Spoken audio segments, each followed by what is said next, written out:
Akhetaten's Gates, Chapter 8. My body ached as I opened my eyes. I was no longer embedded in the arms of that creature, nor was I at the archaeological campsite. Instead, I was lying in the middle of a lush garden by a man-made stream. This was nothing like the place from whence I came. This was much cooler and smelled of many lovely flowers. I heard birds singing overhead, and even heard the laughter of children playing nearby. The running water itself was a noise that brought great welcome to me. This place was inhabited.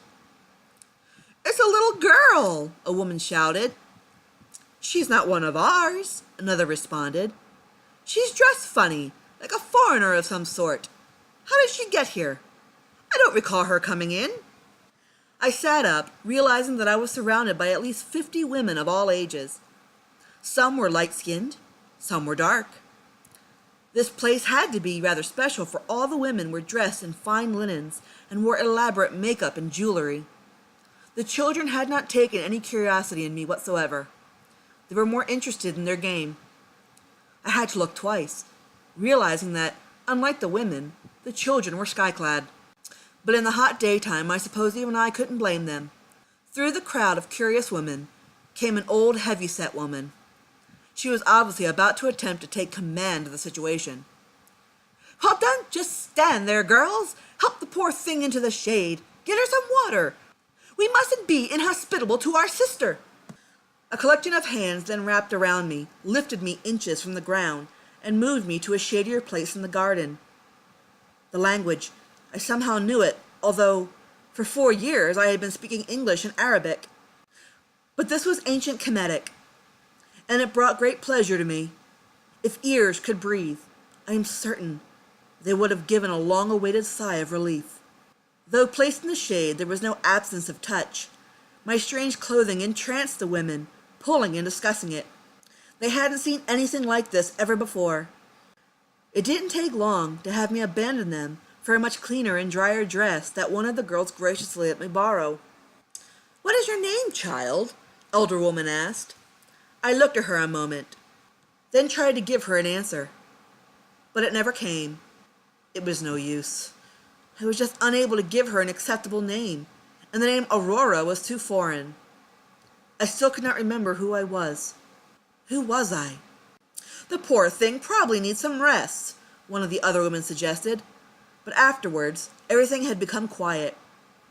All eyes left me and turned in a seemingly rehearsed manner, but giving stares of reverence. What else could I do but to follow their gaze towards the main building? Towards the gaggle of girls came a strong and deep voice, reverberating in a powerful manner.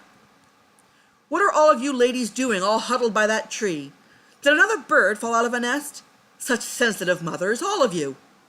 I squinted, trying to bring him into focus. He seemed so familiar. Somehow, I felt I knew him from long ago, that I had seen him before. He was someone important. Still, the details of the times back then were so fuzzy to me. I struggled to get to my feet, trying to find my balance again, and I wobbled towards him like a newborn giraffe. I stumbled forward, having him catch me and hold me up. "Be careful, child." I peered up at him, and he gave me a considerate stare. "I don't recall you, child, yet somehow you are rather familiar. You're not one of my daughters. You are not any of my brides. Who are you?" "I don't think so," I replied. "You're familiar too." A few stifled laughs were happening behind me. The man gave a small chuckle and a very warm smile. He had little wrinkles in the corner of his eyes. Laugh lines. He was a happy man. He didn't seem offended by my ignorance. He seemed just as curious. "I would hope so, child. There is no Egyptian alive who does not know the name of Amenhotep III. I felt as if he wasn't holding on to me. I would have flown back as the realization and recollection slammed into me like a ton of bricks. The weight of it could have crushed me. That name alone threw me into a world of memories that had long been hidden in my subconscious. Okay, almost all my memories.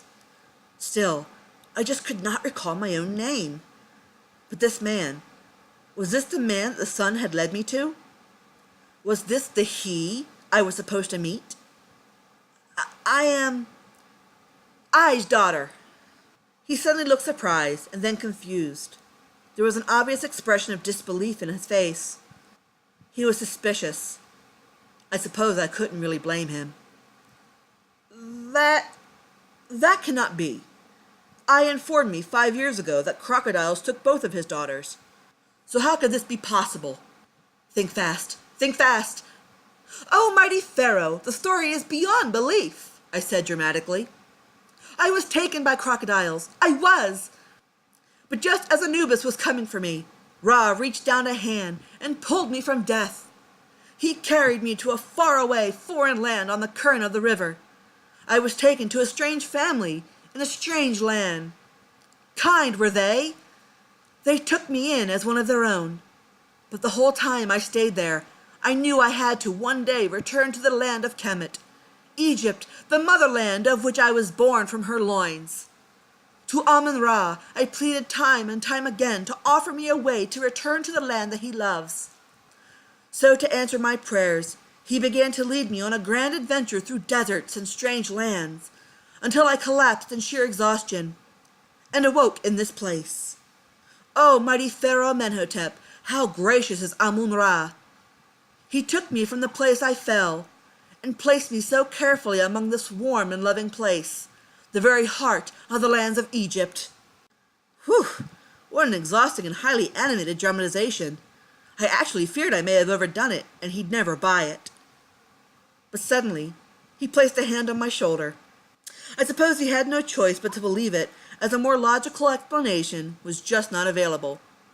If you are who you claim to be, the gods are very generous to have bestowed you upon my household in Memphis. However, he gave a sad frown. My beloved son Tutmose took ill a few years ago, and was taken to Osiris beyond the western gate. Oh, well, that was a downer. I'm sorry for your loss.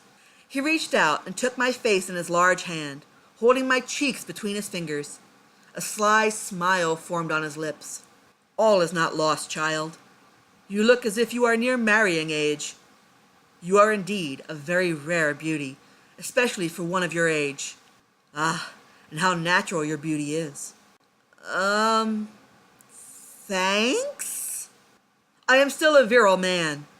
Ask any and all of my wives. None have any qualm with my abilities.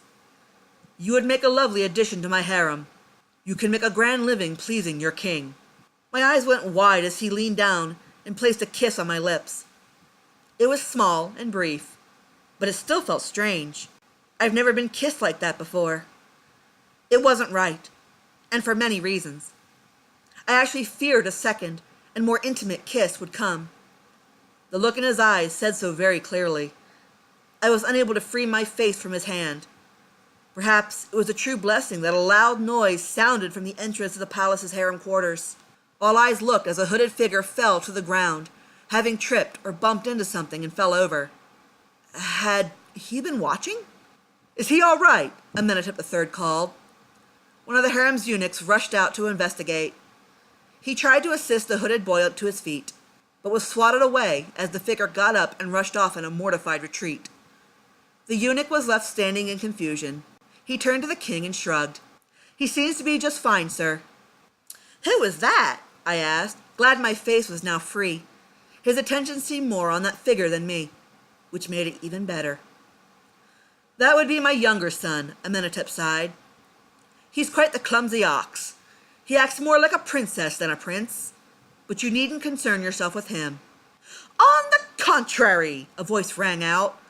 Startled cries came from multiple harem wives as they all scattered and retreated to many of the garden's hiding places out of plain view. The source of this voice was obviously enough to terrify many of them. It was the voice of the matriarch, the female head of the kingdom. She should be very aware. Everyone should.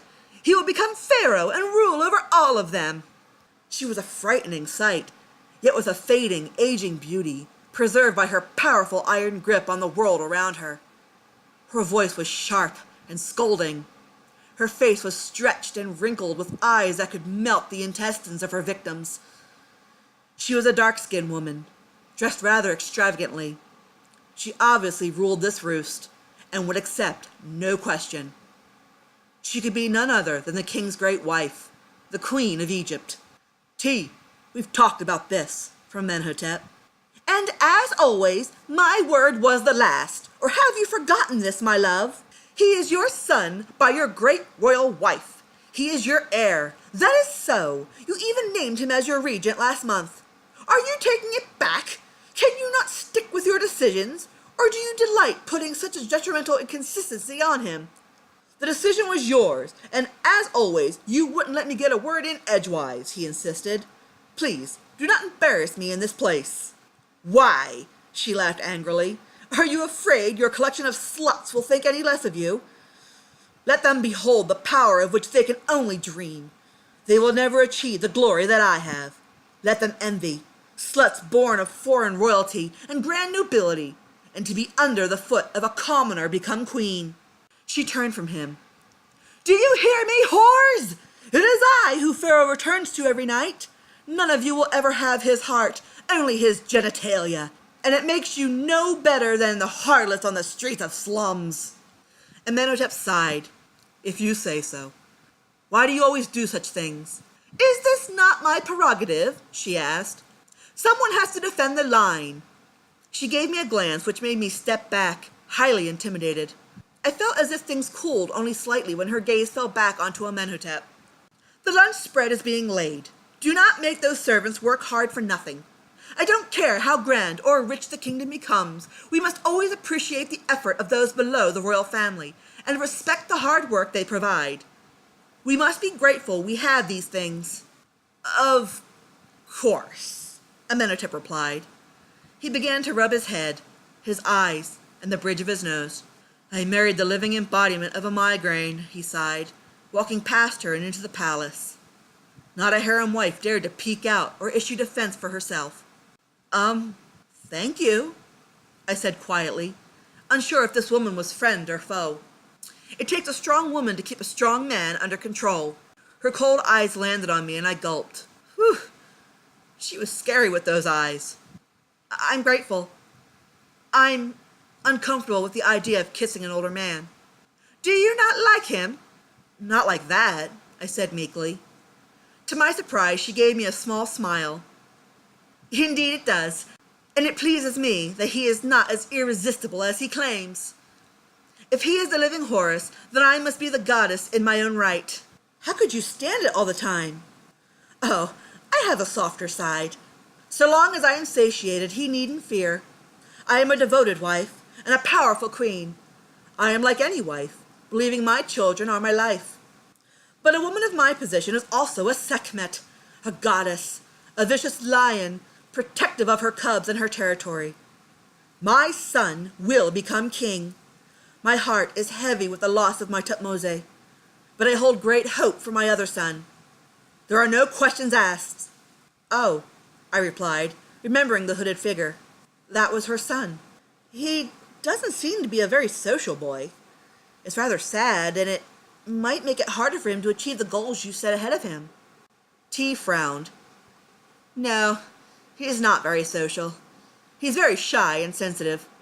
He is such a beautiful and gentle soul. Is he happy? I asked. Only with his mama, she smiled proudly. She seemed less intimidating this way, but only a little. Are you afraid that nobody will accept him? Nobody likes a mama's boy. Let somebody say something, she dared. I am just as deadly as Pharaoh. A penis is no badge of honor. I do much harder work.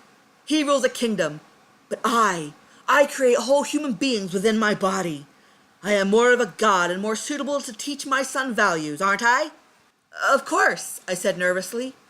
Even if I didn't think so, and I did think so, by the way, I wasn't about to argue with her. I had a strange feeling she could snatch the head off my neck in an instant. Her silence was uncomfortable and seemingly a good cue to exit while she seemed in a fair mood. I slipped past her, and she seemed quite happy to consider that the end of our interaction together. I wanted to explore the palace, and hopefully see the hooded figure again, and maybe I'd run into other interesting characters. Undisturbed on my track about the corridors, I explored freely. My exploration led me to a darkened chamber. By then, the sun was setting, and the corridors and rooms were growing darker, save some lamps lit in the corners. There were no lamps lit in this room yet. It seemed like this was a temple or shrine. Paintings and writings were along the walls, telling a story I did not understand. I had never been very good at reading them, and only knew so little. But I was still quite entranced by the display itself, so it really didn't matter how it read. The beauty fading into the darkening room was enough for me. I turned to continue on my way. But then, smash! A dark figure crashed into me, sending both of us toppling over to the ground. It was not very pleasant, but it had led me to falsely forget my vulnerability in this place. I released my outspoken habit without even a second thought. "Hey, why don't you look where you're going, you big clumsy oaf?"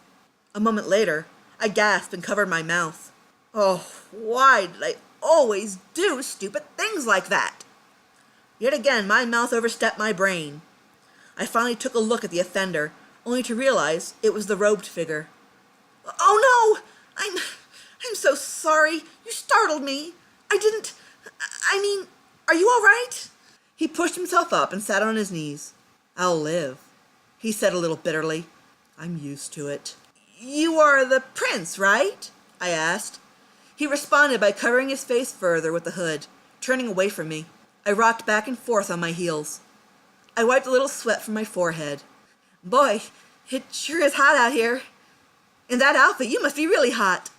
"Not really," he replied. I'm cold." "Cold? Are you kidding?" I laughed as I pulled him to his feet. "Okay, it's shady in here, but cold? No way."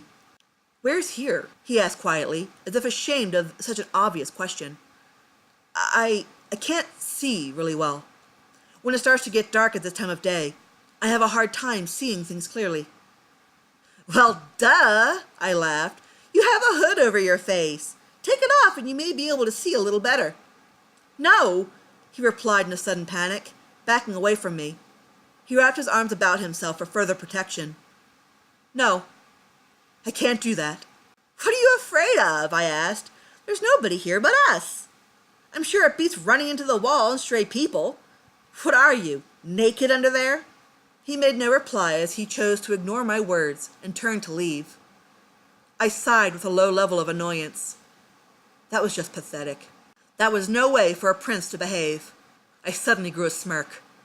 If he wouldn't cooperate, then I would just have to take matters into my own hands. Drastic time, drastic measures, right? Quickly, I darted after him, hopping onto his back and grabbing his robes. I slid off him as he flailed about, trying to swat me away, and I pulled the robe from his body, leaving him now without it. "No, no!" he frantically protested, turning to glare at me at first like a panicked animal, and then with disdain. I let out a gasp.